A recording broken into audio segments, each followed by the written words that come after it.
One of the landmines that sometimes can destroy a perfectly normal conversation and can distort what has been till now a very nice casual relationship is asking someone, tell me, how much do you earn? Or asking someone, what is your net worth? Or even sometimes, tell me, how much did you pay for that house? Now, it's something everyone wonders about, it's something everyone thinks about, but anyone who has a little bit of tact knows when or when not to ask the question. Therefore, to whom or to whom not to ask those kind of questions too. As a matter of the fact, in Lashon Kodesh, a person's estate, all that a person owns, his net worth, including his real estate, his money, diamonds, there's a word for it. The umbrella word for all of that is called nechasim. Nun, chaf, samach, yud, nun. Someone says, all of my nechasim go to Hegdish, that means that he donated everything that he owns to Hegdish. Why is a person's complete net worth referred to as his nechasim? So Chazal dashen nechasim from the lashon of covered up. The shayrish of the word nechasim comes from the word of covering up. And a person's assets are nechasim mizeh v'nigolim lezeh, the Gemara says. It's covered up to one person and revealed to someone else. In other words, no one really knows what someone else owns. As the Zel says, not all that shines is gold. Sometimes we think so-and-so is real rich, especially when we ask him for a loan, and he rejects it. We think he's really rich and he's just plain stingy. And the truth is he's not as rich as we think he is, and the truth is he may be struggling very hard to make those payments on his car or on his house. And all those beautiful chasanas that he made, that we're so envious of, you don't know what his credit card bills are. You don't know if he had to take a third mortgage on his house in order to be able to keep up with the Joneses, chasana across the street. Chofetz Chaim says this is one of the things you're supposed to think about. When so-and-so, the rich neighbor, refuses to lend you some money for a while or to cash a check for you, how do you know he's stingy? Maybe he only gives the impression that he's rich, but he may have more chayvus than you'll ever earn in a lifetime. And very often it's the other way around. You have the schlepper that walks on the street with holes in both of his shoes, holes in his pants, an oversized shirt, an undersized hat, and then it turns out you know how much money he has stashed away in his mattress. So money is a funny thing. It can be very deceiving in terms of how we rate people. And therefore the word that Chazal used to describe a person's net worth is nechasim, covered up from one person and revealed to another. Now, the bottom line is, it's covered up to the outsiders and it's revealed to the person himself. Most people, not everyone, but most people do know themselves what they're worth and what they own. The term nechasim in Shas is usually used as a description of a person either engaged in a transaction of selling or giving or inheriting. People are dealing with their nechasim in terms of control of their nechasim. Whether they're making a neder that so-and-so can't have any pleasure, can't derive any hana from my nechasim, whether I'm giving it to Hegdish. So, if anything, why don't you call it revealed? Because it's revealed to the person who's dealing with and covered up to the outside world. So the Chiddush says there must be a deeper message in the terminology here, in referring to a person's money as nechasim, as the covered entity. And the reason for that, says the Chiddush, is that what gives money chashivas, what gives anything in this world chashivas, is the fact that someone else doesn't have it. If everyone on your block had a Rolls Royce, then you wouldn't feel all that proud driving down your block. You probably would have a very difficult time parking and getting past double parked cars. If everyone in your entire neighborhood had the most beautiful house, that would really deflate the feeling that you have in terms of your social stature that's related to your house. You can have the most gorgeous villa with ponds in front and swimming pools and fountains and the most beautiful trees. But if everyone else has it, it's just an average house. And once it's average, then people don't feel as good about it anymore. We've mentioned this many times. The successor to the Chiddush Yerim, his grandson, his Sfas Emes, came to the Tish Friday night. He was a very young man. And there was a big commotion as he was about to come in. He stood by the door and he said, I'm not going in until the people stop shoving and pushing each other. So one of the older Chassidim was a little bit slighted by this. He said, to the young Rebbe, in all due respect, that your grandfather, the Chadush Yerim, used to come into the tish and there was plenty of shoving and pushing. And he never said, I'm not coming in till the pushing stops. So the Sfas Emes said there's a big difference. He said in my grandfather's days that people were pushing themselves to get closer to the tish, to hear the Rebbe's Torah, to hear his miros. These people aren't pushing themselves to get closer. They're pushing the other person out of the way so no one else should be in front of them. This kind of a pushing my grandfather wouldn't have tolerated either. We all know the old cliche of the person who was busy placing the marble or picking exactly what color brick should be in front of his exquisite front lawn and stairway, and a neighbor from across the street said, I insist that you take that color. And the person said, excuse me, but why are you insisting on what color I have to take? And the neighbor said, you're only doing it for me, right? So doesn't it make sense I should decide what color it should be? So the real chashivos of money, in terms of how this world views money, is when you get out of a fancy car and no one else can afford such a fancy car, and people are whispering behind your back, he must be doing very well lately. That's when you really kvel. That's when you really feel good about it. So it's the mystery of money. It's the fact that it's inaccessible to someone else. It's covered up for others, and it's revealed to you. That's what gives money its stature. That's what makes the person who owns money so terribly proud of himself, as if he can keep it forever. How do you say a wallet in Lashon Kodesh? A kiss. Chaf, Yud, Samach. Again, from the Lashon of, to cover up. What's the chashivas of the money in your wallet? The fact that no one else knows exactly how much it is, and people are oohing and eyeing and estimating and guessing. In any event, it's covered up to them. They can't have access to it, and you do. And that is unfortunately what makes us feel good about money. In the first Rashi of this week's Pasha, Rashi explains the Lashon of tzav es B'nai Yisrael, command the B'nai Yisrael. This extra sort of stand at attention and listen, this extra zeros that the Pasuk offers us, is an introduction to the Pasha of the Karban Oila. Even though we have already been introduced to Karbanis and Pashas V'yikra, but now we're specifically discussing the Karban Oila. And why is the Karban Oila different than other Karbanis? If you bring a Shlomim, so the Kohanim get part of it goes up on the Mizbeach, and part of it you get and you eat with your family. And on the contrary, if you bring a real nice big Karban Shlom, an expensive Karban, so there's a certain stature that goes along with it. You're sitting in your Yerushalayim with your family, you're sitting in your hotel room, and you're eating this juicy Karban Shlomim that you were zecher to bring to the Beis HaMikdash, what a mitzvah. Even if you bring a Karban Schacter, so you don't get to eat any of the meat, but you feel the Kohanim are eating the meat, and the Kohanim thank you, and whether or not the Kohanim are officially considered your agents or agents of Hashem is a dispute in the Gemara. But the point is, it makes sense to you. The Kohanim are eating, the Kohanim are raising their spiritual level through these holy meals, and they're doing it on behalf of your kapara. But a Karban Oila is in a world for itself. A Karban Oila is placed up on the Mizbeach, and it's completely consumed on the Mizbeach. No one gets anything.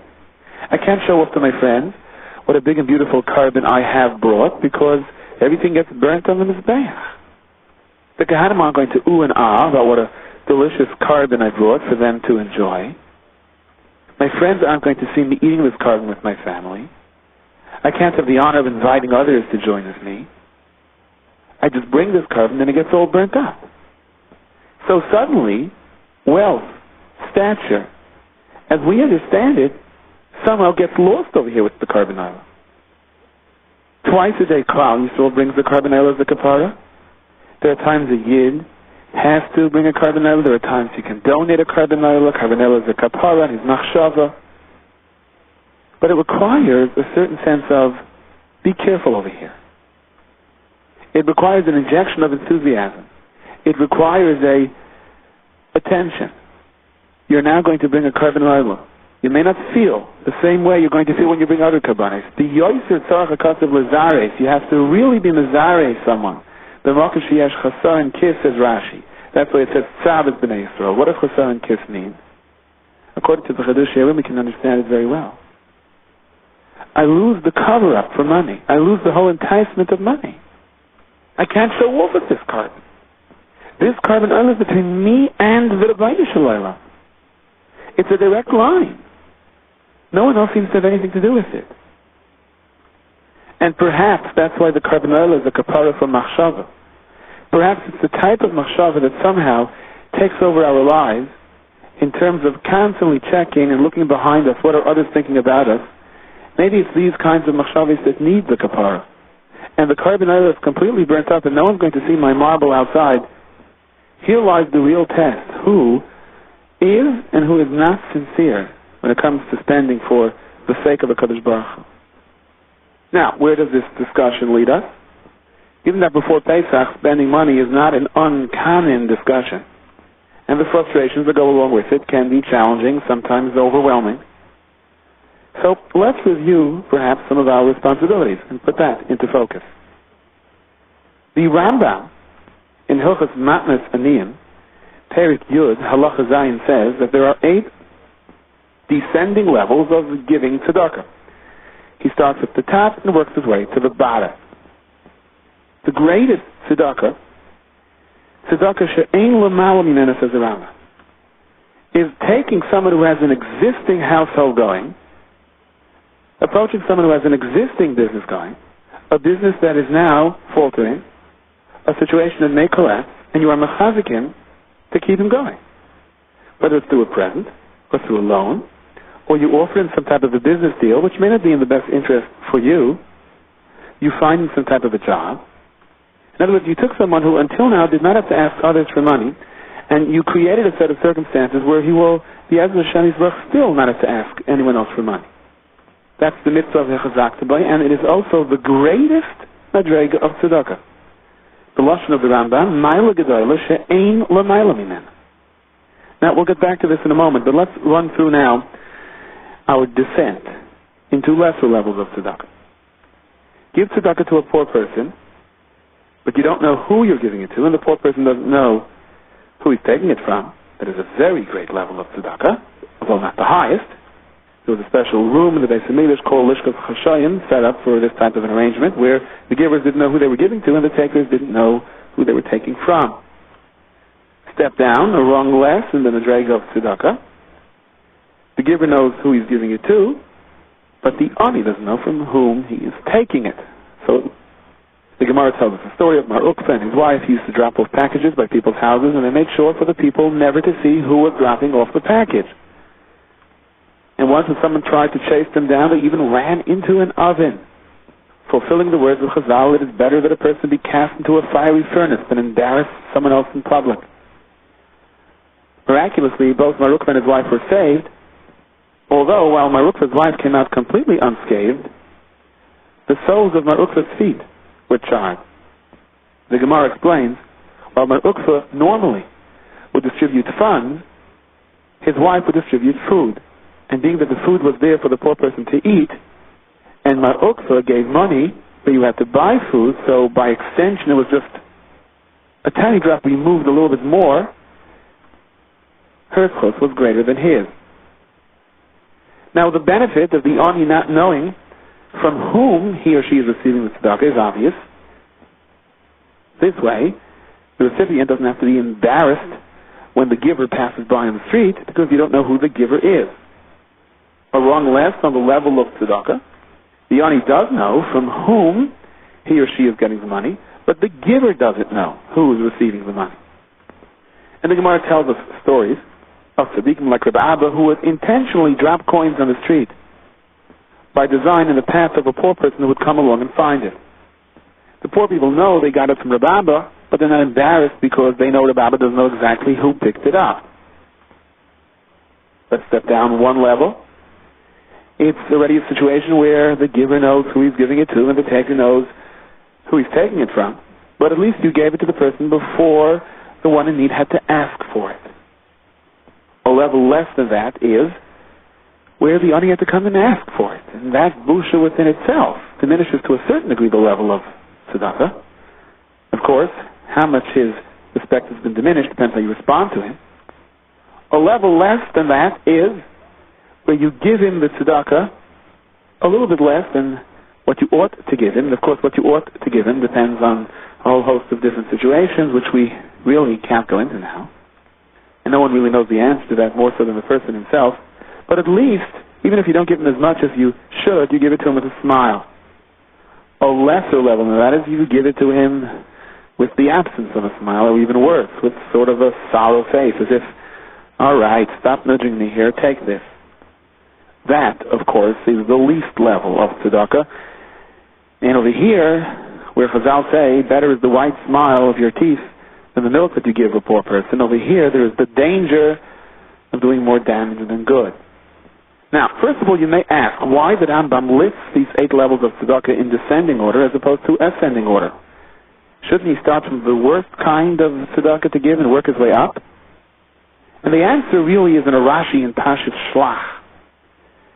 In the instructions for the Meraglim, Moshe Rabbeinu told the Meraglim to see the lesser areas of Eretz Yisrael, the rocky parts, and then to go to the fertile parts.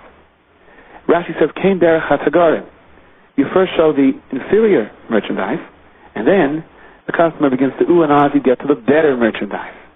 If you start the other way around, you show the most beautiful merchandise first, and then you start showing the cheaper merchandise, so human psychology works the other way. Oh, that's even cheaper, and that's even more junk, and you have this real sinking feeling, and this is the only thing I can afford, the bottom of the barrel. Had the Rambam given it to us in ascending order, so I would think the bottom is not so bad. Look, I'm giving the tzedakah, so I give it to him with a sorrow face. He should be happy that he's getting it. And if I'm a real tzaddik, I'll go a step higher. I'll give it to him with a smile. But when you look at the top madrigas, you'll say, look, I'm not such a rich man that I should go and find myself someone who's about to stumble and help and support his business before he stumbles. It's the highest level of tzedakah. That's out of my reach. By the Rambam listing it the other way around, the Rambam is giving us the message. You ought to try for the best. If you have no choice, take a lesser level. If you have no choice, take a lesser level. And it's a real sorrow state if you're all the way down at the bottom and you force yourself to give the poor person a couple of pennies and to add insult to injury, you do it with a frown. But getting back to the first and highest level of tzedakah, you're not giving the person anything. You may just be extending him a loan. You're not taking something out of your pocket. You may just work to find a friend a job. They're not announcing your name by an appeal in shul, because all you really did is you got on the phone and tried to set up some customers to help out a friend. And this is the highest level of tzedakah. There can't be anything higher. You know why? What did I get out of a tzedakah like this? Stature? Kavod? Is anyone going to ooh and ah and say, heard how much so-and-so donated? Is there going to be a big plaque with my name in blazing lights because I found so-and-so a customer? And the answer is no. I can't even point to what I did. I can't even show a check for my effort. This is very similar to the carbon oil, which is completely consumed on the Mizbeach, and is considered the highest of all carbonates. There are 2 reasons why a butcher has to be an Erlich Yid. There are 2 reasons why a butcher shop has to have a good hashgacha. Besides for the actual sheet of the meat, that takes place in the slaughterhouse. That's a separate hashgacha. But I am referring to after the meat has already been delivered from the slaughterhouse, even after it was shechted properly and checked properly to make sure it's not safe, and it comes to the butcher, there are 2 additional reasons why the butcher has to be an Erlich person. And both of those reasons come from this week's parsha.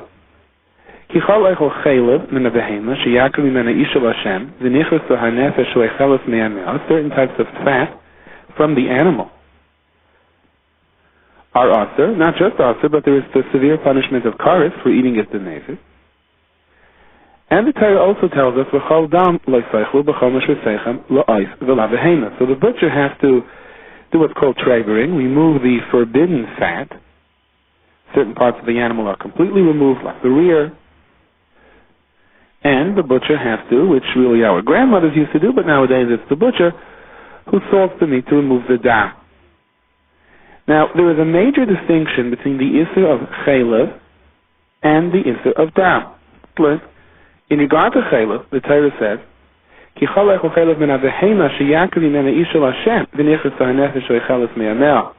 only behemoths that could be brought up on the Mizbeach, only their chaylev is asur. And even here, we refer only to the actual fats that are brought on the Mizbeach. There are different types of the fats in the animal, which aren't as severe, and some aren't asur at all. But no such distinction is made in regard to the dam. In regard to dam, the pasuk says simply, "V'chol dam l'seichel b'chol ma sheseichem lo'ois zela behema." It makes no difference whether it's a behema or a chaya or a bird. All blood is aser. So again, in regard to fat, only the fat of a behema is aser, not that of an oif or a chaya. When it comes to dam, all dam is aser. Interestingly enough, when it comes to a nezela, which is a dead animal, the animal is tameh. However, the dam and the chaylev of a dead animal are not tameh. Now, what's interesting is when it comes to karbanos, as we see many times throughout Parshas Vayikra and Tzav, and wherever the Torah talks about karbanos, the chaylev which goes up on the mizbeach, and the dam which is applied or sprinkled on the mizbeach, are the major part of the kapara process. Rav Shamshua Fol Hirsch, Zechain Levracha, explains this as follows. Basically speaking, the life of the animal is represented by the blood in the animal. The blood is what carries life to all of the animal's organs. Without blood, nothing exists. Even the heart, the major organ of the body, is only there to pump the blood. Chaylev, the fat, is really the product of the body. In other words, if you had to describe what a body is, or at least in terms of how we would relate to the human body, it's the fat. The fat is sort of the final product of the digestive system. In a sense, it's sort of the ultimate aim of the whole organic life. All the organs work to maintain the fat and the skin around it. Now, Rav Shamshua Fol Hirsch has a very interesting thing. Chaylev, spelled Tzeireches, Segel Lamed and Veis, are the same letters as Chala, which means milk. Ches Lamed Veis, except that it's spelled Kamitz Ches and Kamitz Lamed. In a sense, of course, symbolically speaking, when a person eats and his dam is converted into fat, that's for his selfish purposes.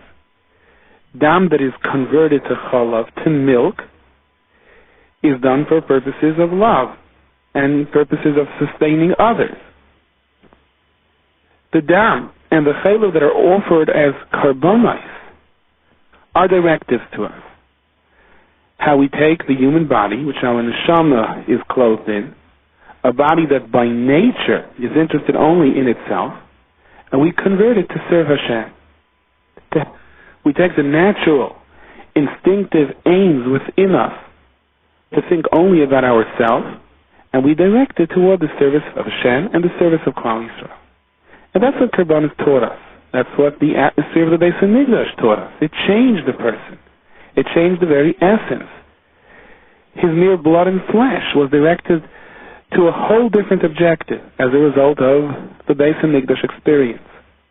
And that is why Chaylev and Dam, in the absence of service to Hashem, is aser.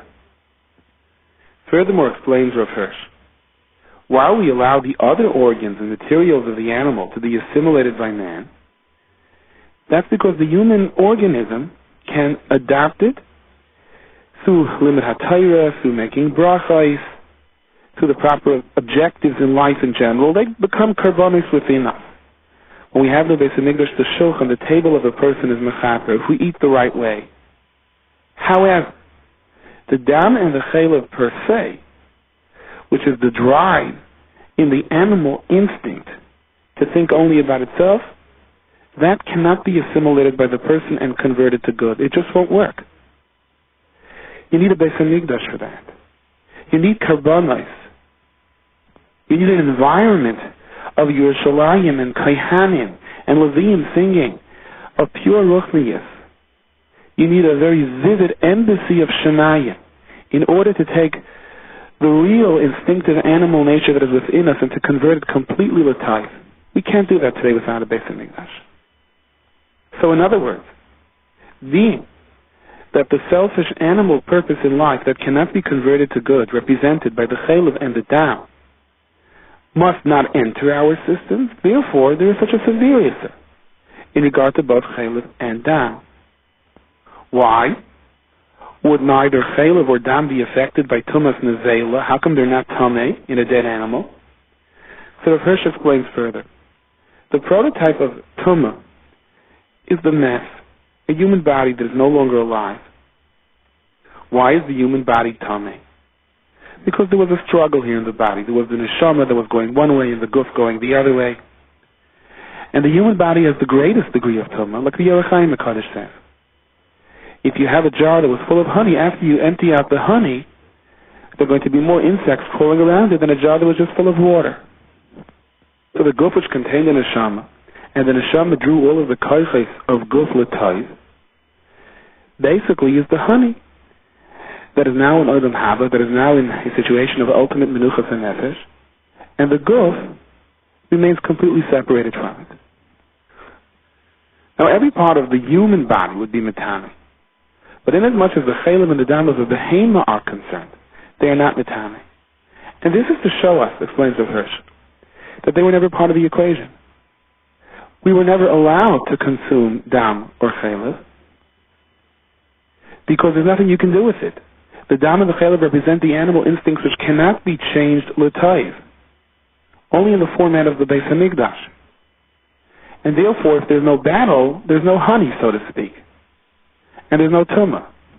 But what is yet to be explained is, what is the reason that chaylev is also only for a behema, not the chaylev of a chay and a oif, whereas dam is also regardless of what type of dam it is. The only blood that isn't technically also is the blood of a fish, because that's considered like more part of the flesh. And even there could be an issue of marasayin, but the dam of oif and the dam of chayis are just as also as the dam of behema. So why the difference? This is explained in the Sefer Pete Tzadik, which is a kitzur of the Svarim of Tzadik HaKayim.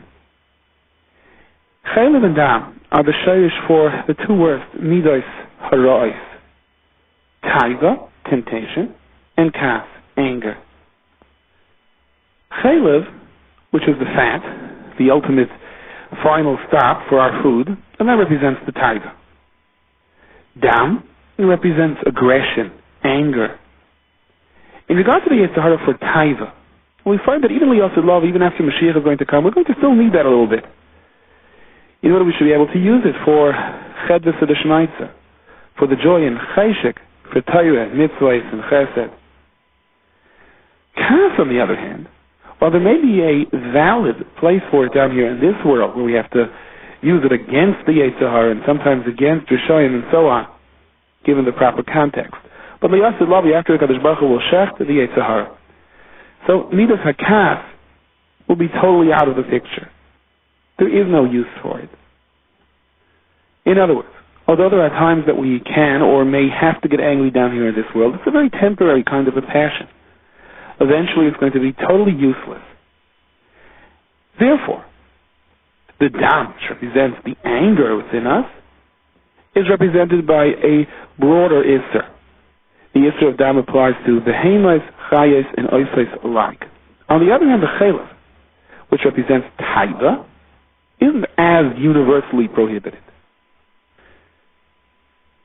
Because while taiva and kas could be used for good things, by kas it's only temporary, and in regard to taiva, it'll always be used for good things. Even after Mashiach comes, we will still have taiva for our cheshik and Torah and mitzvahs. As a result, the chaylev, which represents the isser of taiva, is limited in its scope as well, because the isser is limited. Now he goes on to explain as follows. Every behema and chaya, from the smallest one-cell amoeba to the most complex of mammals, everything has a purpose in this world. It's all part of the cycle. Like the Rambam explains in his Akdama to Seder Zroyim. And this was the Chachma Shlomo HaMelech. He knew the tachlis of every eitz and eden, of every plant, of every type of wood, how it all fit into the ecological cycle of Sheshes Yimei Bereishis. But Yedaber al ha'eitzim v'al ha'avonim, he knew the purpose of everything. So every animal has its place. The issue of chaylev in every animal also has its place. In other words, the chaylev of every living thing is mashpia, a cheshik, for a different mitzvah. We draw from the chaylev a certain satisfaction as we consume it, as we eat it, as it becomes part of our body. And in turn, that develops a different enthusiasm for a different kind of mitzvah. So in regard to behemoths, the cheshik for mitzvahs that has to come from behemoths comes from karbanis. We don't have karbanis bisman hazeh, so it says already koloisik b'tayr sayla kilu hikri vayla.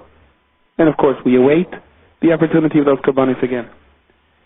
In regard to chayes, which as a rule is not brought on the mizbeach, so the Torah allows us to eat the chayla directly, to be me'orah the cheshik for those specific mitzvahs. Being that taiva, and that is enthusiasm for the right things, will always have a place within our system, therefore, there is a makom for chayla to be consumed by us. Whether it's through karbanos in regard to the behemoths, or through direct food in regard to chayes. But the kas represented by the dam, that only the mizbeach could be misaking. We have no shaykhs with that. We don't want that to become part of our system in any form whatsoever, because eventually we want it totally out of us. Aga, he explains to us, how did Chazal prescribe the medicine of battling against the Yitzhar of Taiva? So Chazal say, try learning Torah, say Shema, if need be, Yaskula Yom Hanisa. In other words, let a person think how embarrassed he is going to be eventually when he has to come to terms with what he did, and that should stop him from chait. But in terms of battling kas, it's harder. And therefore you have to think about the opposite. You have to think about the days of Simcha. Think about the Purim that just passed. Think about happy times. Think about when you got along together so well. Let's face it. When someone's in a very good mood and everything is going your way, my way, we don't tend to get angry. We're not that upset when someone didn't do what we asked them to do. We're not that upset when someone said no to a favor that we requested when we thought that we did the same for him and even more. If things are going your way, we can absorb all of this. During a simcha, most people have it within them to extend even to their people that they weren't getting along with that well, a nice l'chaim with a smile. It's during difficult times that things get aggravated and amplified, and little things bother us so much more. So how do you fight the Yitzhar of kas? Schacter tzav. Think about happy times. In other words, think about what's really bothering you over here. Is it a couple of dollars? Is it the frustration, or is it that you're just frustrated now? And another eitzah he says is, think about people that have so much more serious problems. Think about the terrible sorrows that Klal Yisrael is undergoing, the chlalu, the prat, how many families are suffering. And you're going to get angry and upset about what? About a phone call that should have been made and wasn't? About money that should have been returned and wasn't? About a raise you should have gotten, or about what an employee said, or what your wife or husband could have said and didn't say, or what he or she did say when they were not supposed to say it. Think about people who have more serious problems. Think about people who are in greater pain. And then compare yours to theirs. Do you have a right to be angry? Or is it just being selfish? Is it being unrealistic? In any event, taking the Yitzhar of Taiva and putting it into its place, taking the Yitzhar of kas and anger and putting it into its place, is equivalent to being makriv, the dam, or the chaylev on the mizbeach, and makes a person privy to all of the tahara and kapara that comes along with it. Finally, the Sham Shua Hirsch explains, basically, the reason we don't drink dam or eat chaylev bisman hazeh is because it's something that's supposed to be reserved just for karbanis. Whatever the lofty ideas or reasons that we do or don't understand are behind it. On an elementary level, that's the Pasha de Pshat. The avoida of the chaylev is reserved for the mizbeach. The avoida of dam is reserved for the mizbeach. We can't absorb it. We can't deal with it. We don't have a mizbeach now anyhow. So after that, this is how we are displaying our emunah. When a yid holds himself back from chaylev or dam, when a yid is careful with kashrus, it's another way of saying, sooner or later the Beis Hamikdash is going to be built, and we're going to have karbanos, and we're going to have the tikkunim and the kapara that we have been waiting for, and I'm not going to do anything now to distort that. As a matter of fact, Reb Tzadok Kohen explains, one of the reasons this upcoming Shabbos is called Shabbos Hagadol is because it is from this Shabbos and on that Klal Yisrael learned to eat properly, to absorb their food in a manner of Kedusha as if they were Karbanis. Moshe Rabbeinu was Mekadosh the Chodesh for the first time in Rosh Chodesh Nisan. The holding of Kiddush HaChodesh shows the ability of a Yid to assimilate the entire world into Kedusha, to bring down the Kedusha of the Yom Tovim into this world by virtue of his emunah, his attitude. From Rosh Chodesh Nisan until 10 days in Nisan, there was a 10-stage Tahara process, because the whole Tahara of Mitzrayim worked in 10 steps. Each of the 10 Makos was a Tahara for Klal Yisrael, was a Refuah for Klal Yisrael. And on Shabbos, the 10th of Nisan, they were zeicha to the final level of Tahara. And here's where they were given the order to prepare the Korban Pesach. So from this day and on, from Shabbos HaGadol and on, the food that we eat, L'Shem Shemayim, becomes like Karbanis within us. So whether it's the food that we're eating in the hallways, L'Shem Shemayim, before Pesach, the Shabbos HaGadol Suda, or the food by the Seder night, and the matzah, which brings emunah and refuah to us, it's all the same. It represents our belief in the Rabbeinu Shalom and our ability to take the tumah of the world to turn it into Kedusha. A couple once came into the Tel of Rosh Hashiva of Chaim Mavcha Kas, L'chaim Levracha, and they presented the following difficulty that they were having. One of the things that the wife wanted from the husband is that he should take out the garbage, pour it into the incinerator on his way out in the morning. The husband responded by saying that this was an affront to him. He was a Ben Torah, and he didn't spend all those years in yeshiva in order to spill garbage. The Tel of Yeshiva was a little bit taken aback by this debacle. Obviously, this argument had flared up, and many other things were injected into it as well, but this seemed to be the pivotal point that everything evolved about. And so the Tel of Yeshiva gave a strange psak. He said, you know something? You are a Ben Torah? A Ben Torah should not be pouring out garbage. Okay, the wife couldn't say anything. She was astounded that the Rosh Hashiva would answer that way, but that's what he said. And she remained astounded until the next morning, when the doorbell rang. She ran to open up the door, and there was the Tel of Rosh Hashiva. The wife said to her husband, who was getting ready to leave to yeshiva, I think you have a visitor. Rosh Hashiva, why is the Rosh Hashiva here? Is everything all right? Oh, everything is fine. Actually, I've come here this morning to take out the garbage. You see, I'm not that kind of a Ben Torah. I'm the kind of Ben Torah that doesn't mind pouring out the garbage. Would you mind telling me where it is so I can do it?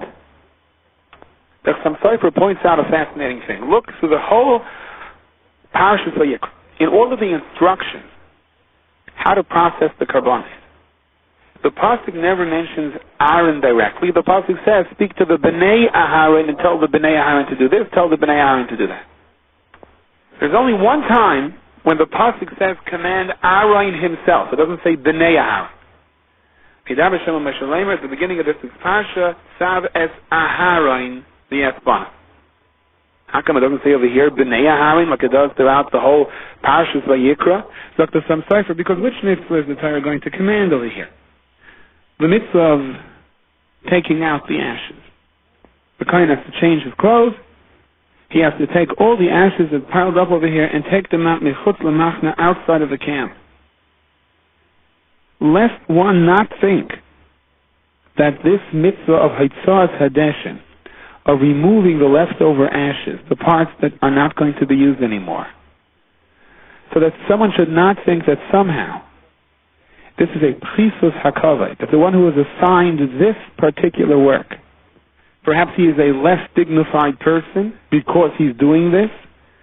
Zok the pasuk to Aharon. Here's the one time where Aaron HaKohen's name is mentioned specifically. This is a kavod, not the opposite of such. Now, if you think the connection over here, or the analogy, is a little bit far-fetched, well, let's listen a little bit more to how the Chassam Sofer explains this. He quotes the Magen Avraham and Simon Taf Mem Dalet. And the question is asked, should a person rather learn Torah or fulfill mitzvahs? The psak halacha is, if there is someone else that can fulfill the mitzvah as good as you can, then allow him to do it, and you opt to go to the Beis HaMedrash and learn. if there is no one else who can perform this particular mitzvah, only you, then you are obligated to do so.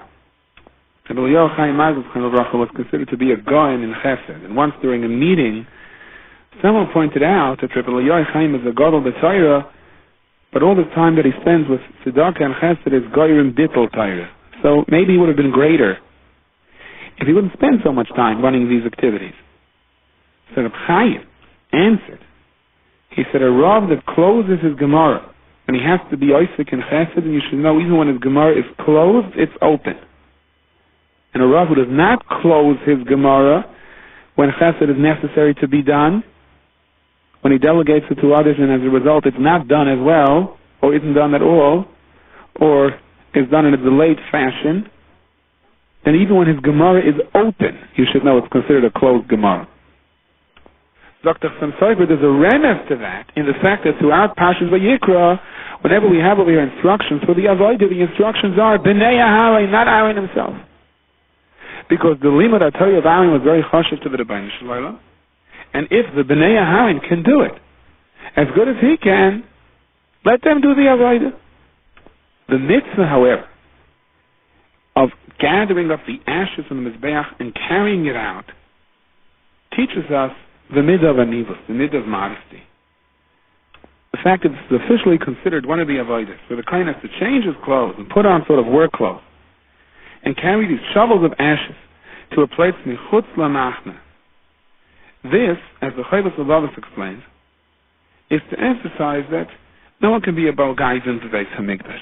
Ein Gaiva l'fnei HaKadosh Baruch Hu. The mitzvah of Trumas Hadeshen, of carrying out the ashes, is a mitzvah to teach another, is a mitzvah to command us that when you're supposed to take out the garbage, then you have no right not to take out the garbage. And therefore, here the Torah singles out Aaron HaKohen. Not B'nei Aaron, but Aaron. And if the person feels somewhat diminished by this, then that's the point.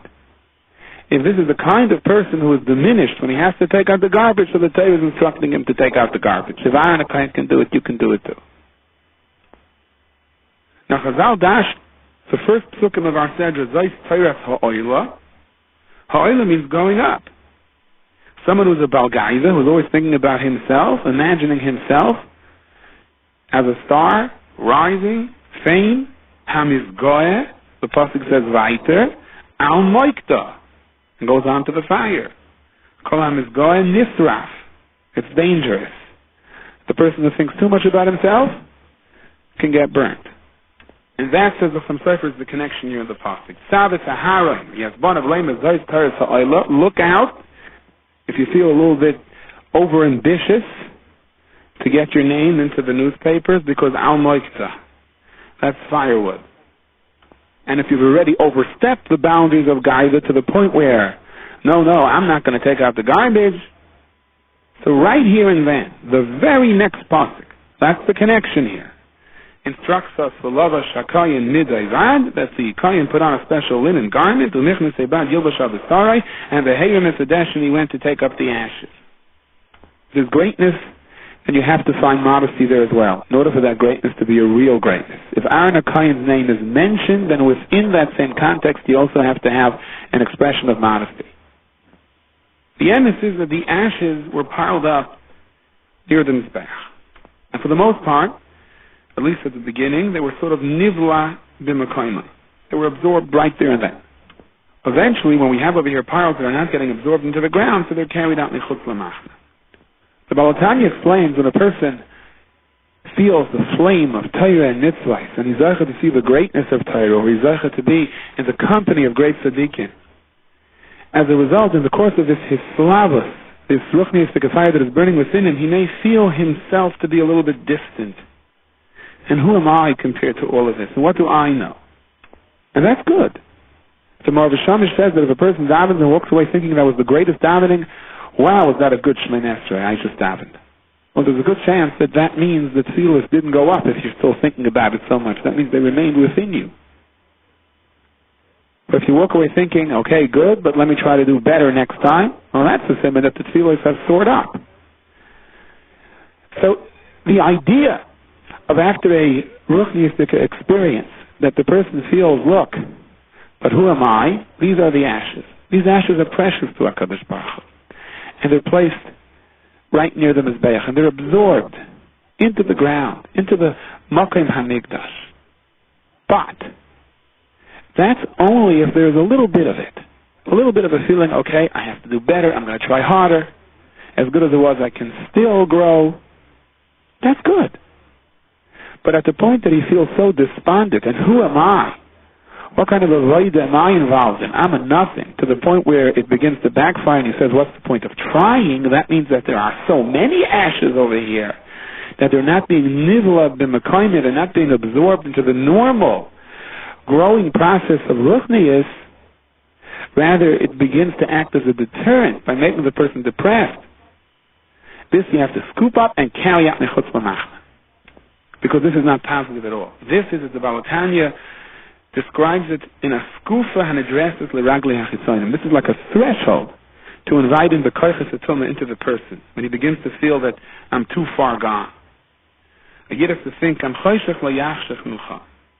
No darkness is too dark for a Kadosh Baruch Hu, and no distance is too far. The Rebbeinu Shalom sees you wherever you are and is always willing to take you back. So the mitzvah of Trumas Hadeshen, where the kohen had to take part of it, put it next to the Mizbeach, and from time to time completely remove it, this is the mitzvah of the balance that a person has to maintain throughout his lifetime. On the one hand, to feel that he's not perfect, and on the other hand, not to allow the waves of depression to rip him away from HaKadosh Baruch Hu. So how do you know if the modesty that I have is the good kind of modesty, if it's the kind of ashes that's supposed to be absorbed by the Mizbeach, or it's the kind that's supposed to dump out? The Ber Moshe of the Yoshev Rebbe explains, as many others do, look to see what it leads to. If it leads to a cheshik that you want to do better next time, it's the good kind of modesty. If you feel like closing the Gemara and walking away because what's the point, then you should know this is the dangerous kind of modesty. That's not modesty, that's tumah, that's depression. And this is what Avraham Avinu meant when he said, V'yanochi afar ve'efer, I am mere dust and ashes. Okay, sounds like a very modest statement.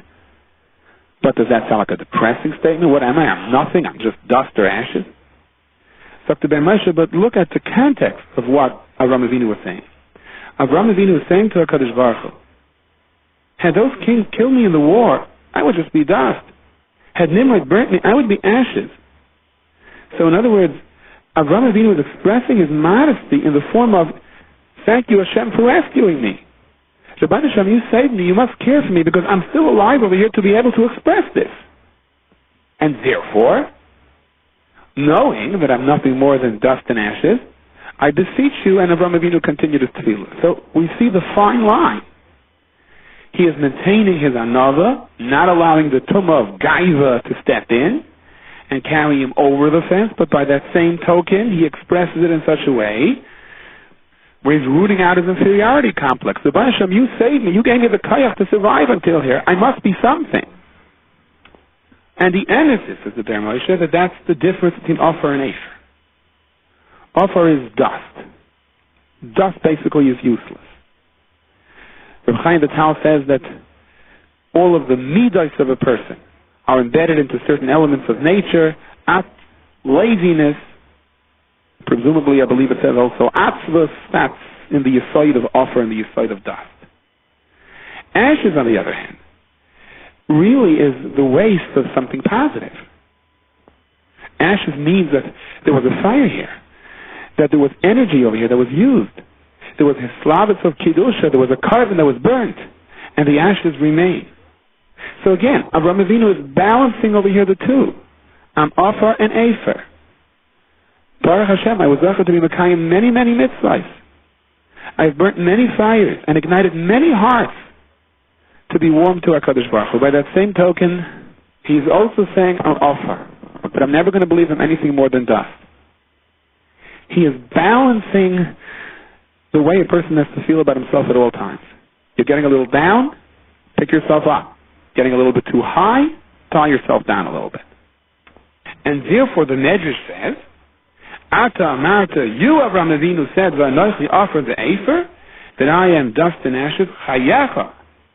What is going to be your reward amongst several rewards that were given to Avraham Avinu because of that statement? in this particular medrash, it says the reward is Shani Noisein Lebenecha Kapara Bahem. Klal Yisrael is going to have a kapara through this very same dust and ashes. And the reference is to the Para Aduma. The pasuk says by the Para Aduma, L'lakhu L'Tamei, they shall take for the Tamei Me Afar Sreifas Hatas. So here the pasuk uses the lashon of Afar, and later on the pasuk also says, V'yasaf Ish Tahar If Afer HaPara, the ashes of the Paraduma. So both Afar and Afer are used in connection with the Paraduma, because the mitzvah of Paraduma, which purifies us, comes in the foot of Ramazina, who said, Anaychi Afar the Afer. The Baal Shem Tov says that Gaiva is like the Paraduma. It's good to be conceited sometimes. Sometimes it's not only detrimental, it's devastating. So, just like the Paraduma, it purified those that were Tamei, but also Metane, those that were Tahar. Those who worked with the Paraduma became Tamei themselves. And that's what Gaiva does. A person can have a perfect day, along comes one machshava of Gaiva, telling you how great you are, how much better you are than someone else. It destroys that whole day.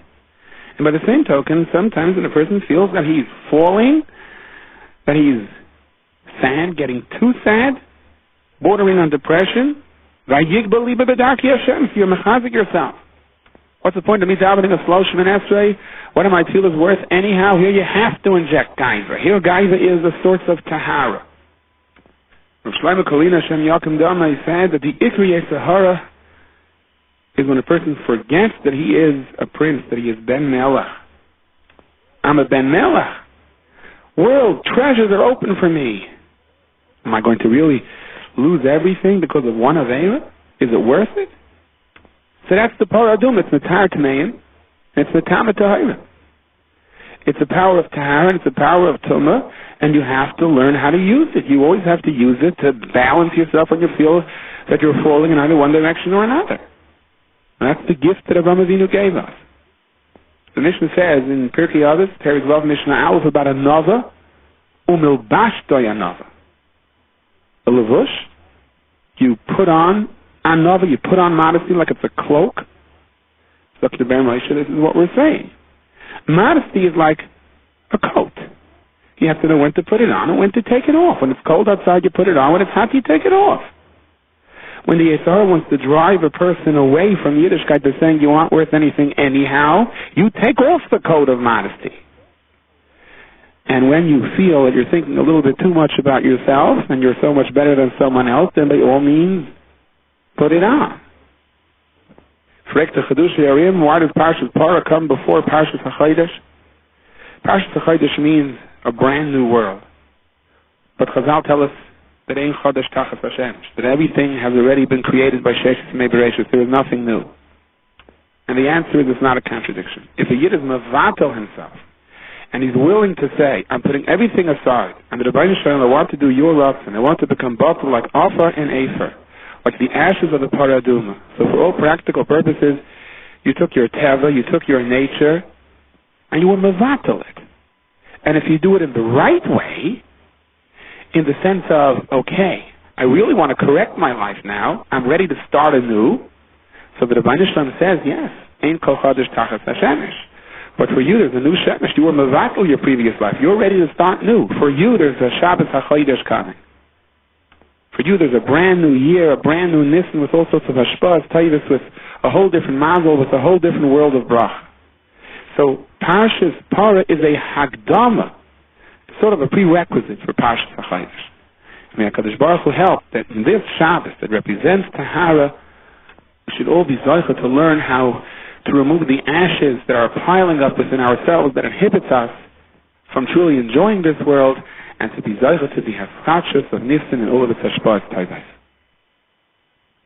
A story is told about one of the Lelvadebbas who traveled to see the Sons of Rav.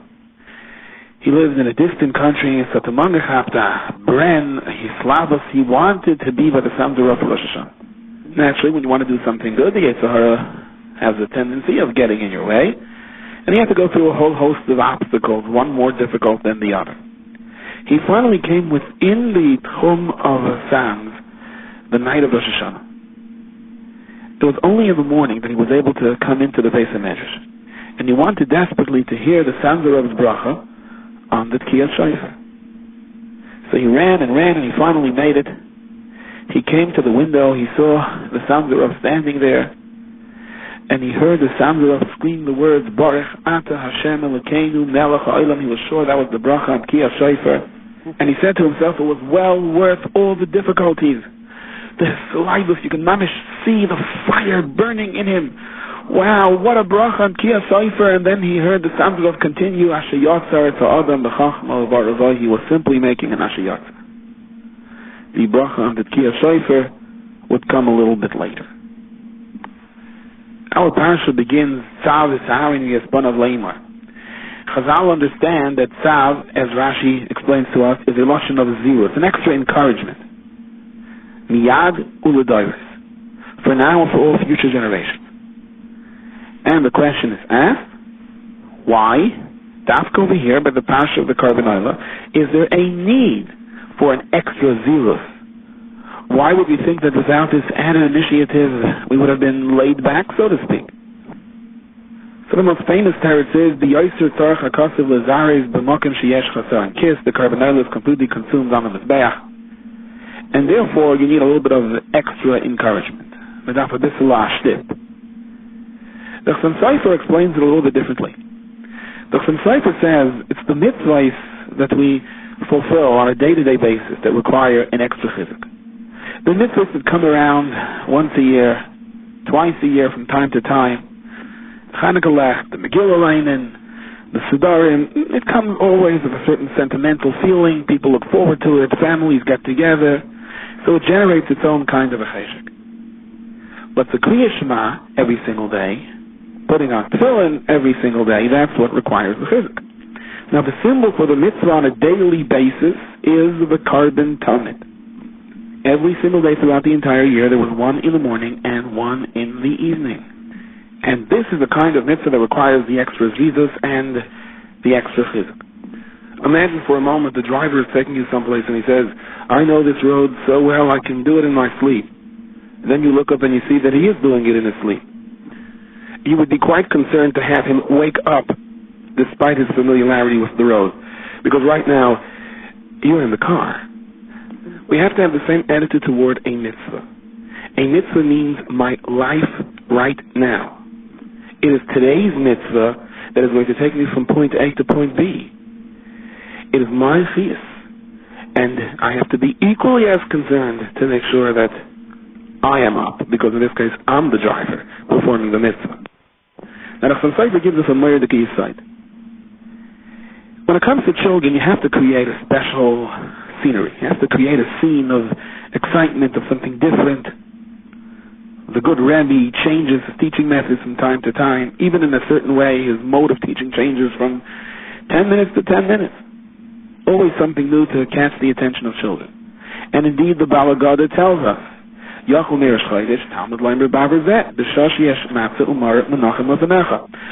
the Sipur Yetzias Mitzrayim to be something mundane, to be something casual. You want it dafka to be when the child is sitting all excited by the Seder, watching the beautiful kalim, the matzah that has been so difficult to come by, the morah. We want the child to be caught in a certain mood so that the Sipur Yetzias Mitzrayim indeed goes into his veins. However, says the Chassam Sofer, that's inasmuch as creating, indeed, an exciting, changing scenario for children.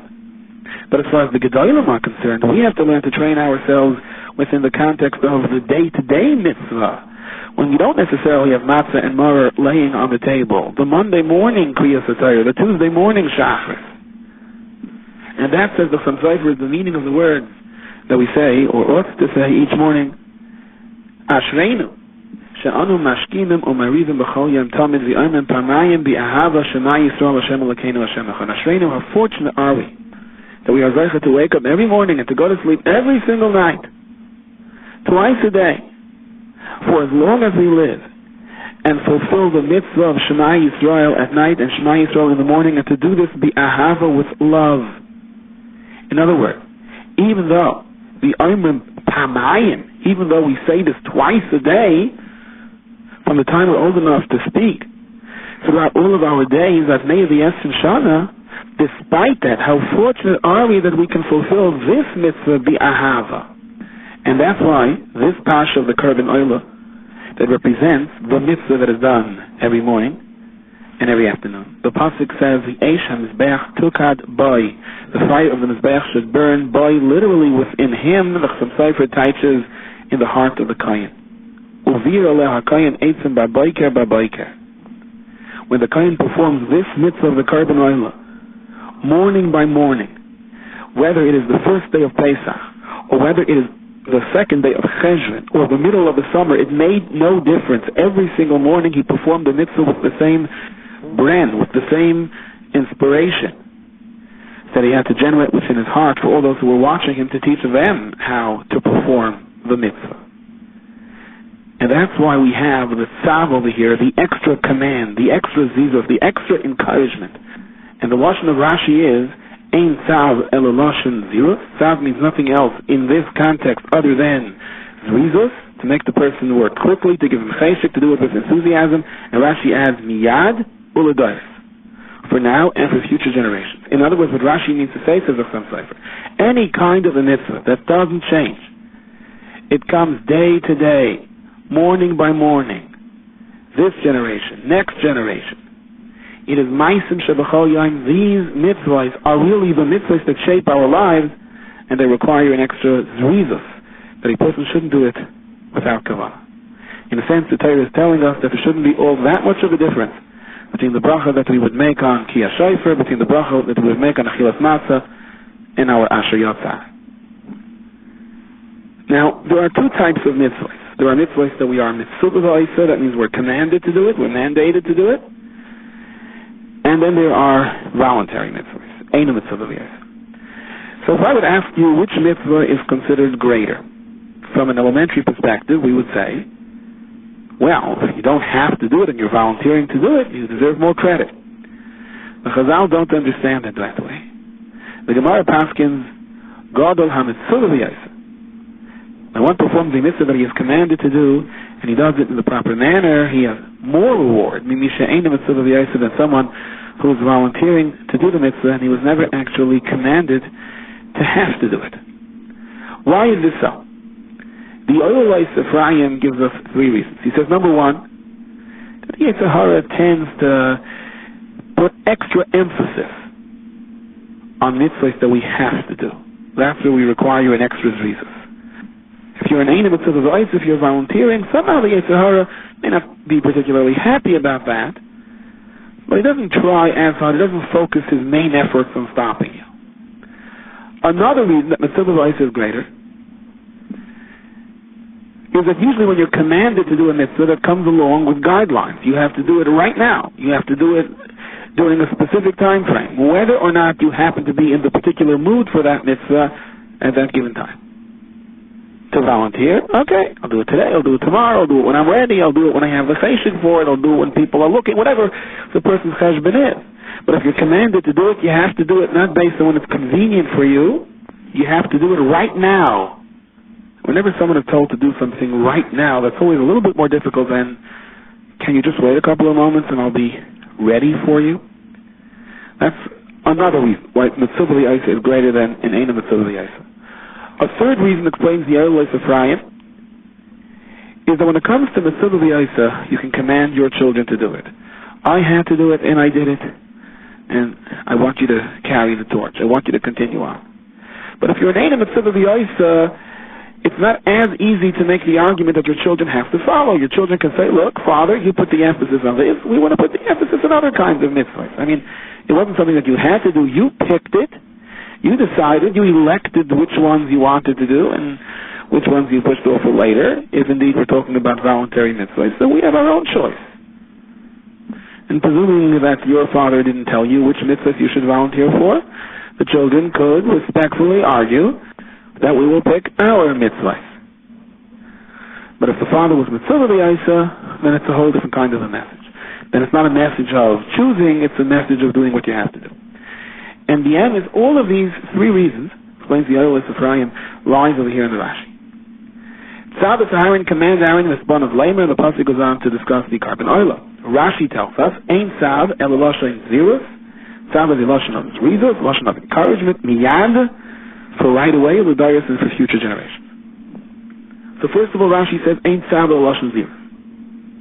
Tzav, when you're commanded to do something, so there is a need for extra zrizos, because the Yetzer Hara tries to undo your zrizos. Day in, day out, day in, day out, again. This is the kind of attitude that you have to fight, that you have to look to dissolve with the heat of the mitzvah. So that's number one. Tzav means if you're commanded, you have to look for that zrizos, and you have to engage that cheshek. Furthermore, Rashi says miyad, right away. When you have this kind of a mitzvah, it is a greater mitzvah because you're not doing it when it's opportune for you. You're doing it when HaKadosh Baruch Hu commanded you to do it.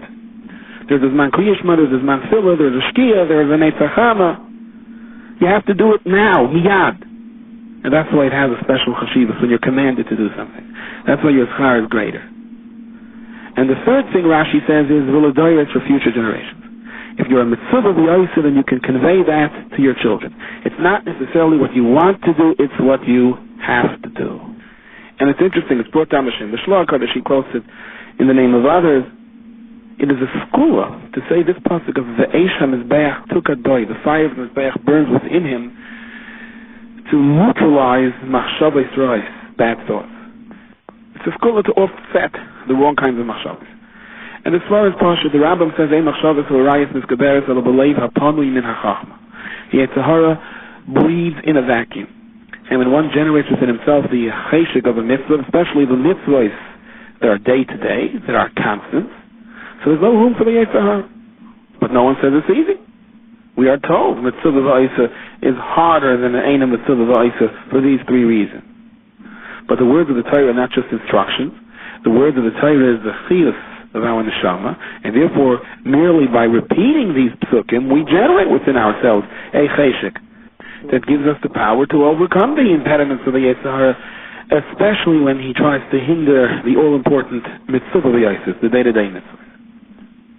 Now the pasuk goes on to discuss another aspect of the day-to-day mitzvahs, v'heirim etzadeshen, lifting the ashes of the mizbech and the karbanos, and the process of carrying them out, which within itself was a mitzvah, the mitzvah of Trumas Hadeshen. Now, the Mishnah describes to us originally how they decided which kohen got to perform this mitzvah. There was a race. We know that there was a ramp leading up to the mizbeach called the kevesh, and the kohanim would race up this ramp, and whoever came within Daled Ames first got to perform the mitzvah. After a while, however, it became a little bit aggressive. The kohanim started pushing each other. Someone got hurt. Chazal were scared it would indeed lead to great sakana, so they did away with this method, and they introduced a new way of picking which kohen gets to perform the mitzvah through a peaceful goyrel. It's interesting to note that after the Gemara discusses this, that they did away with the first racing method and they went to the goyrel method, then there's a whole discussion in the Gemara. When you said beforehand the kohen that gets within Daled Ames, he gets to do the mitzvah, so there's a whole discussion which particular Daled Ames of the mizbeach were you referring to. So the sequence over here seems a bit strange. If we would ask the question, what do you mean Daled Ames from which part of the mizbeach? Before you told us that they did away with this whole method and they introduced the goyrel, fine. But first you tell me that they didn't race anymore because of the danger involved, because the people got too aggressive. They went to a completely different method, and then you go back to say, by the way, when they raced to get to the mitzvah, and you said the one who got within Daled Ames first, he got to do it. Daled Ames of what? Can you be more specific? It's not even relevant anymore. They didn't use this method anymore. The Sefer Tifchel Yabiyu brings a beautiful word over here from Rav Yasha's Volzheim Gesund. He says the Gemara B'Davka presents the story over here in this sequence.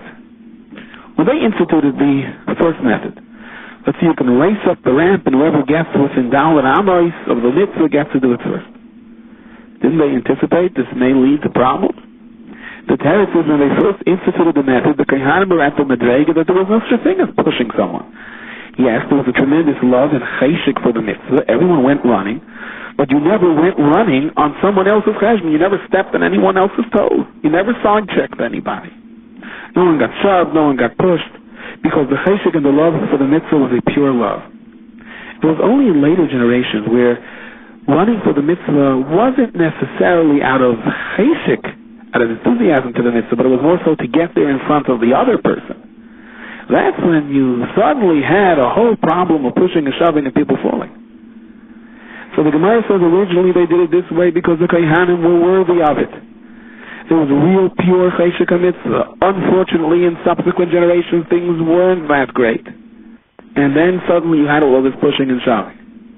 However, the Gemara concludes by discussing, by the way, what do you mean who gets there within Dalet Amis? Dalet Amis of which point of the Mizbeach? The Gemara is discussing this with the hope in mind that Liasad Lavi, when the Beis Hamikdash is going to be rebuilt, once again we're going to be at the Madrega of pure enthusiasm for mitzvah, not just trying to show off, not just to be ahead of someone else.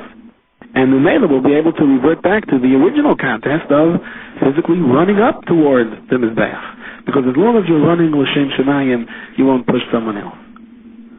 When the Sfas Emes first became Rebbe, there was a lot of pushing and shoving as he was about to enter to the Tish, and he said, I'm not entering. So one of the older Chassidim said to him, may I be as bold to remind you that your grandfather, the Chadush Yerim, used to come in, even though there was pushing and shoving. For you, it doesn't pass? So the Sfas Emes answered, there's a big difference. The pushing and shoving in the times of my grandfather was each person trying to get closer. The pushing and shoving now is, how dare you go in front of me, I was here beforehand. This kind of pushing and shoving, my grandfather wouldn't have stood for as well. So when you're running L'Shem Shemayim and you're running to get there first, usually no one else gets shoved. When you're running Shaloi L'Shem Shemayim, but it's in the guise of Cheshik Shel Mitzvah, but your real thought is, don't let him get there first, that's when someone's going to get hurt. And perhaps that's another mahalach here in the Rashi. Tzav, a lashon of zrizos, yes, cheshik shel mitzvah. Run to the mitzvah, show your love for the mitzvah, miyad u'ledoros.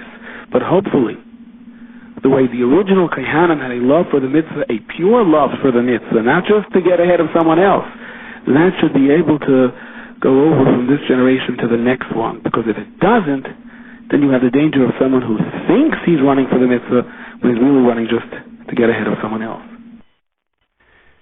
Every morning, a lot was cast among the Kohanim to determine who would have the zchus that day of removing a handful of ashes from the Mizbeach. This was really the first mitzvah, the very first mitzvah of the day. Each morning there was an announcement in the Beis Hamikdash, arise for service, Kohanim, Leviim, and representatives of the community. And right after that announcement, the Avodah commenced with the mitzvah of Trumas Hadeshen. The lucky Kohen that was zeicha to this mitzvah of Trumas Hadeshen immersed himself in the mikveh. He put on the special garments for this particular avodah. He poured water from the kiyur over his hands and feet, and then he took hold of a silver pan. He went up onto the mizbeach. He took a handful of ashes from it, placed them into the silver pan, carried the pan with the ashes to the mizrach side of the kevesh of the ramp, and then he just deposited them on the ground in a special spot designated for that purpose. That was the mitzvah of Trumas Hadeshen. It was only afterwards that all of the Kohanim really began their day. They poured the water from the kiyur. They hurried up to the Mizbeach to clear it of the remaining ashes. The remaining ashes were piled up in the center of the Mizbeach. They were put into a heap known as a tapuach. Chazal tell us this is a kind of Hider, was a kind of beauty for the Mizbeach, because it drew attention to the fact that so many karbanis had been offered, and when the center heap grew too large, the extra ashes were carried to a special place outside Yerushalayim, where they remained protected from the wind and wild animals. Now the kohen who carried out these extra ashes did not wear the regular bigdei kahuna. Rashi tells us it's not proper for a servant to pour wine for his master in the very same garments he wore while cooking the meal. But on the other hand, it had to be done through a kohen. You would think if it was so mundane a task to remove the extra ashes, so it should be done by the cleaning crew. You need a kohen for that? So you have an interesting phenomenon over here. On the one hand, we say the kohen took off his regular bigdei kahuna, because it's not proper for a servant to pour wine for his master in the very same garments he wore while cooking the meal. And on the other hand, we say, but no, it has to be a kohen. It can't just be the custodian. It can't just be the ground crew. It has to be a qualified kohen who removes his regular bigdei kahuna and carries out the ashes. Let's take a closer look at this mitzvah of Trumas Hadeshen. and understand what the message is to us. Rav Shlomo Hirsch, Zecher Tzadik Livracha, presents an awesome statement to us, reflecting on this mitzvah. Of course, we all hope Mashiach is going to come tomorrow. We all hope that by the time you're listening to the Shir, Mashiach has already come. But whenever it comes, but let's imagine for a moment, whenever that time is, you have the last Jewish grandchild, the very, very last Jewish grandchild that is going to be born before the time of Geula. He stands before HaKadosh Baruch Hu with his mission in life that begins from his Maida Ani in the morning and washing Negelwasser and starting to daven. This last Jewish grandchild, on that last day before Mashiach is going to come, like us and like our fathers, is going to have his day planned out for him, which may go according to his plans or not. He's going to have his nisyonos, which he may deal with properly or not, but he's going to try. He's going to remember he is a Yid and his father is a Yid, whether consciously or subconsciously.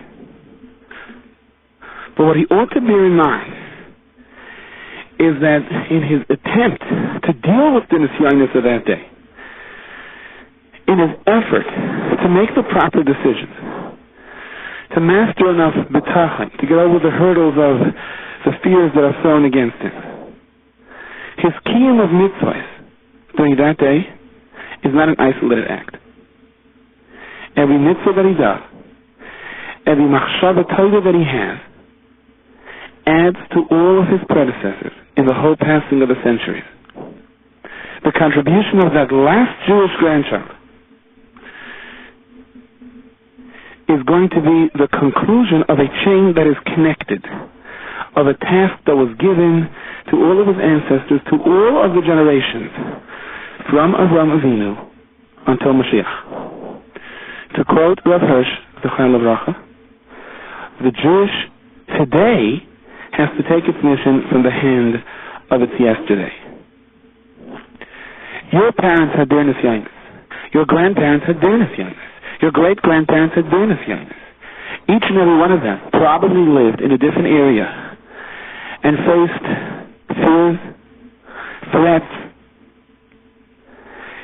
Your mitzvahs, regardless of where you happen to be in your given time, is not isolated, is not independent. It is a continuation of their nisayon.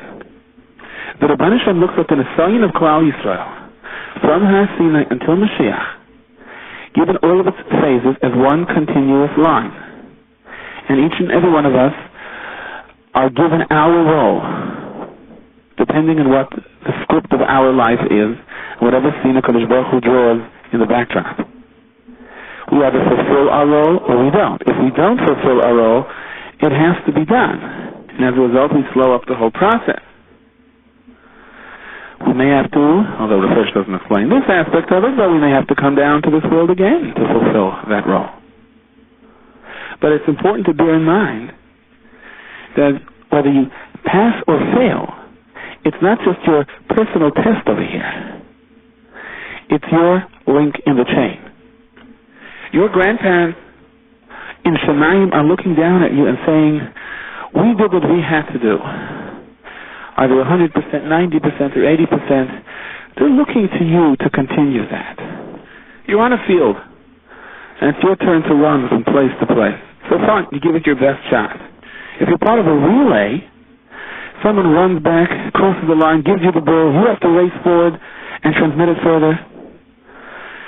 So there's a greater sense of urgency. The adrenaline is cooking a lot hotter, because you don't view this as your personal success or failure. You view this in terms of responsibility for the team. If I don't grab that ball and race to the other side and pass it properly, the whole team loses, and everyone else's effort, in a sense, is in vain. Well, that's on the relay track. In Avodas Hashem, Chas v'Shalom, the other efforts are not in vain. But in a sense, it's not as embellished as it ought to be. Rav Dessler brings from the Ramban that a person doesn't just inherit the estate of his parents. A person inherits part of the neshama of his parents. And that's why it's extremely important. If someone's parents particularly paid attention to a specific mitzvah, that the child continues that mitzvah with Mesiras Nefesh.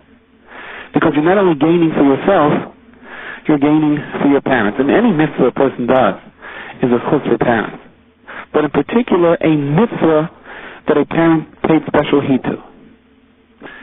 Therefore, Rav Hirsch explains, the Kohanim woke up in the morning, and they're ready to begin a brand new avodah.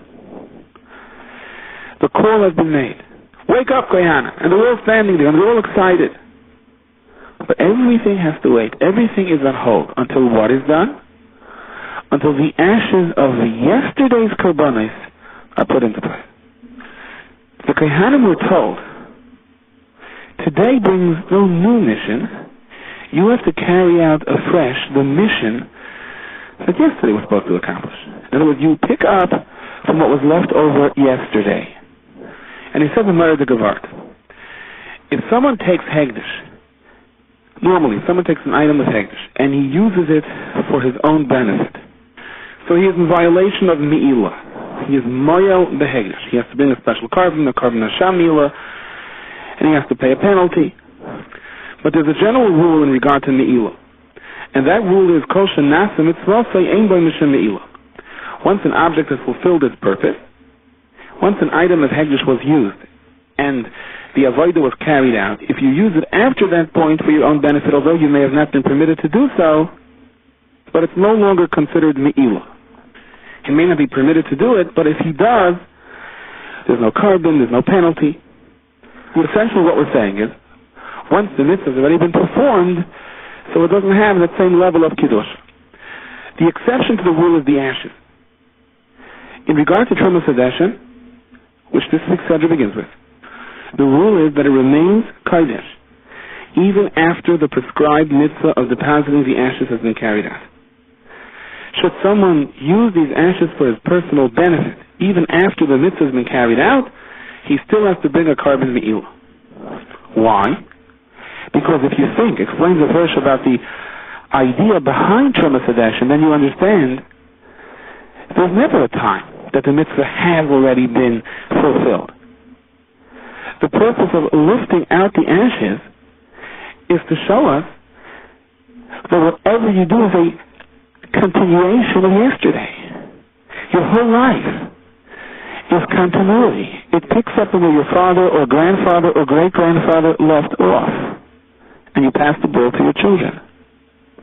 You cannot begin your avodah until things are in their proper place, and that is, you understand, first we connect to yesterday's avodah.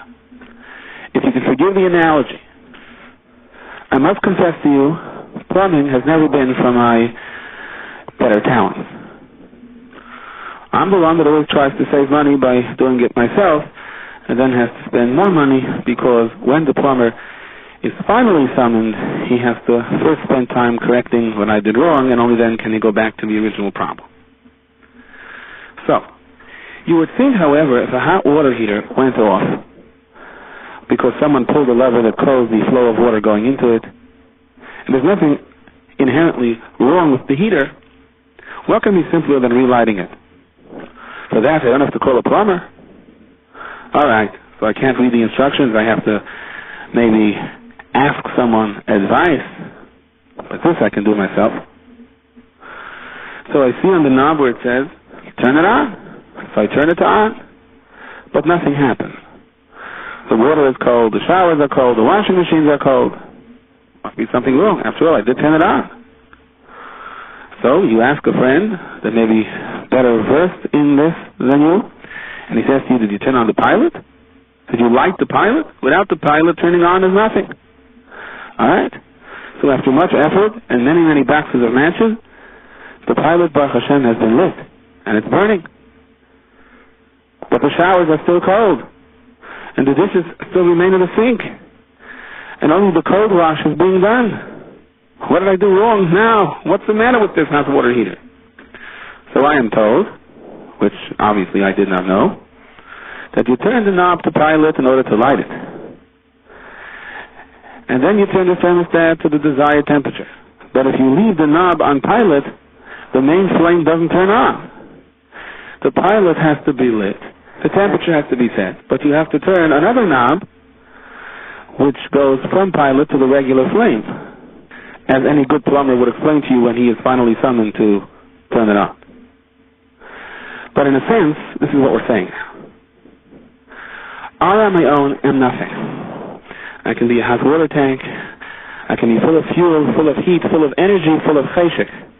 I have to understand, unless there's a pilot light, unless I view myself in the perspective of I am carrying the ball from my avos, my independent avodah is meaningless. It doesn't get started. Somewhere along the line, if it was not my parents, it was my grandparents, my great-great-parents, somewhere along the line, if there is a nitzot tzav, if there is a spark within me that yearns for kedusha and ruchnius, then there is a pilot light that is burning over there that I have to understand and learn how to pick up from that and to continue. And this is true even in regard to a ger, because there's a nitzot tzav somewhere along the line that he's picking up from. That's why even a ger can say Elokei Avraham. The over from the Ger Tzedek, and the Gra was masking to this, and the Kadosh Baruch Hu went to all of the Ummah So'ilim and he asked them, do you want the Torah? And they all said, well, what does it say in the Torah? Like Shirtzach, it's not for us. Like Signev, it's not for us.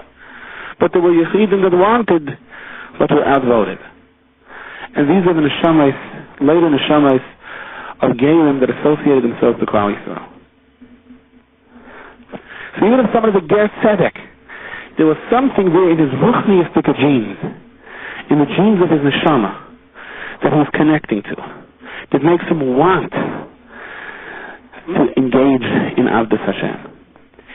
If you don't understand that, if you don't focus on the pilot light, you will not get your flame lit. By the same token, if a person just relies on Chus Avos and says, well, my father, my grandfather, my great-grandfather was this great Rebbe, great Rosh Hashiva, and you do nothing about it, then you're left with just a pilot light, which also does not heat the water.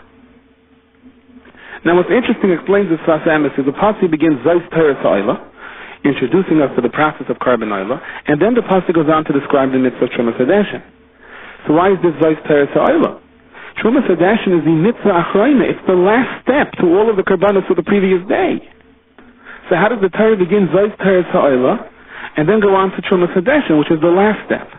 Elamai says the Sfas Emes, the message over here is that the entire avodah of the Karbanos hinges on that last step being done properly, on the lifting of the ashes. Why is this so? The Karban Ola is mechaper on bad machshavos.